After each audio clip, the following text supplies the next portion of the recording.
Hello viewers, नमस्कार। मेरा प्रणाम आप सबको।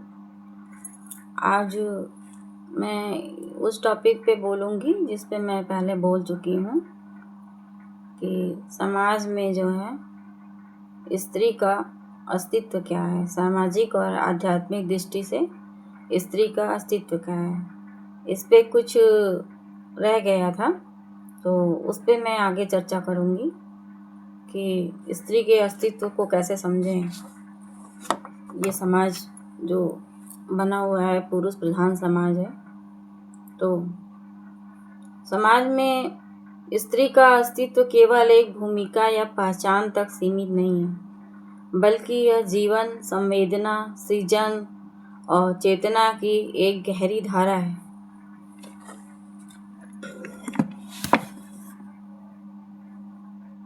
इसे कई स्तरों से समझा जा सकता है। इसको कई नज़रिए से देखा जा सकता है, जैसे कि सृजन और जीवन का आधार स्त्री है। स्त्री ही सृजन और जीवन का आधार है। वो कैसे? वह शक्ति है जिसने जीवन की उत्पत्ति होती है। स्त्री वह शक्ति है जिससे जीवन की उत्पत्ति होती है, इसलिए उसे माँ के रूप में नहीं बल्कि सृजन की मूल ऊर्जा के रूप में देखा जाता है। भारतीय परंपरा में इसे शक्ति कहा गया है, जो ब्रह्मांड को चलाने वाली ऊर्जा है। हमारी भारतीय परंपरा जो है उसमें स्त्री शक्ति को, नारी शक्ति को एक ऊर्जा कहा गया है, जो ब्रह्मांडीय ऊर्जा होती है, जो आदि शक्ति है, जो स्त्री है, स्त्री शक्ति है। उसको आदि शक्ति भी कहते हैं, आद्या शक्ति भी कहते हैं।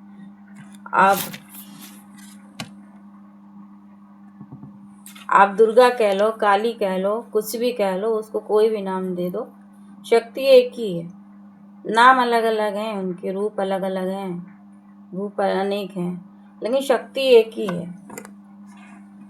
समाज की संवेदना और संतुलन।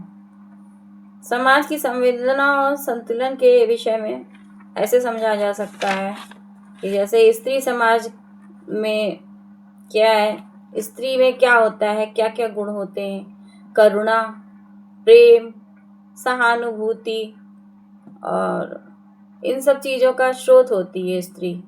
एक महिला जो होती है, एक स्त्री जो होती है, उसके अंदर समाज के प्रति करुणा, प्रेम, सहानुभूति का स्रोत है। वह परिवार को जोड़ने वाली कड़ी है। स्त्री ही है जो दो परिवारों को मिलाती है। जब शादी होती है एक परिवार से दूसरे परिवार की, एक लड़का लड़की की शादी होती है, तो लड़का लड़की की शादी नहीं होती है, दो परिवारों का मिलन होता है। तो दो परिवारों के मिलन की कड़ी है स्त्री। जहाँ पुरुष अक्सर बाहरी संरचना बनाता है, वहीं स्त्री उस संरचना में जीवन और भावना भरती है। पुरुष तो क्या करता है, बाहरी संरचना बनाता है। जैसे बाहर समाज में उसको जो देखना है, उसके जो काम है वो करता है। और स्त्री क्या करती है? स्त्री उस जीवन में भावना भरती है। दोनों का संतुलन ही स्वस्थ समाज है। स्त्री और पुरुष का जो संतुलन है, एक बाह्य रूप से देखता है और एक आंतरिक और भावनात्मक रूप से देखती है स्त्री। तो दोनों का जब संतुलन होता है तो यही से स्वस्थ समाज की स्थापना होती है। संस्कृति और परंपरा का वाहक है स्त्री। हर समाज की भाषा, संस्कार और परंपराएं अक्सर स्त्री के माध्यम से ही आगे बढ़ती है। हर समाज, जैसे कि कोई भी समाज ले लो आप, जो समाज की भाषा है, हमारे देश में अनेक भाषाएं हैं, कदम कदम पे भाषाएं चेंज हैं। तो किसी भी समाज की, हर समाज की जो भी भाषा है, उसके संस्कार हैं और जो उसकी परंपरा है, वो अक्सर स्त्री के माध्यम से ही आगे बढ़ती है। क्योंकि स्त्री जो होती है वो जब बच्चे को जन्म देती है तो वो अपने संस्कार उसमें डालती है। वो जिस भी परिवार से आई रहती है तो अपने संस्कार उसमें डालती है, उस बच्चे में। तो उससे उसकी नई पीढ़ी आगे चलती है। वह अगली पीढ़ी को केवल जन्म ही नहीं देती, बल्कि उसे संस्कार, मूल्य और पहचान भी देती है। मैंने बताया ना कि वो अगली पीढ़ी को सिर्फ जन्म ही नहीं देती है, उसे पहचान और मूल्य, संस्कार ये सब भी देती है। और एक तरह से ये भी देखा जाए कि स्वतंत्र व्यक्ति और चेतना के अंतर्गत स्त्री को केवल संबंधों, जैसे कि व्यक्ति क्या, पुरुष क्या होता है, वो तो स्वतंत्र होता है, पुरुष को कोई बंधन नहीं होता है। लेकिन स्त्री भी अपने में आप में एक स्वतंत्र है, स्वतंत्र रूप से रह सकती है और उसकी चेतना का स्तर बहुत उच्च स्तर का है। तो स्त्री को केवल संबंधों से ही नहीं जानी जाती है, जैसे कि माँ, बहन, पत्नी, यही नहीं है, वह एक स्वतंत्र व्यक्ति के रूप में भी देखी जानी चाहिए। उसका अपना मन, बुद्धि, सपने और लक्ष्य होते हैं। उसका अस्तित्व केवल और पर निर्भर नहीं बल्कि स्वयं प्रेम पूर्ण है। स्त्री स्वयं में पूर्ण है, वह पूर्ण नहीं है। आध्यात्मिक दृष्टि से देखा जाए तो स्त्री आध्यात्मिकता में स्त्री और पुरुष का भेद मिट जाता है।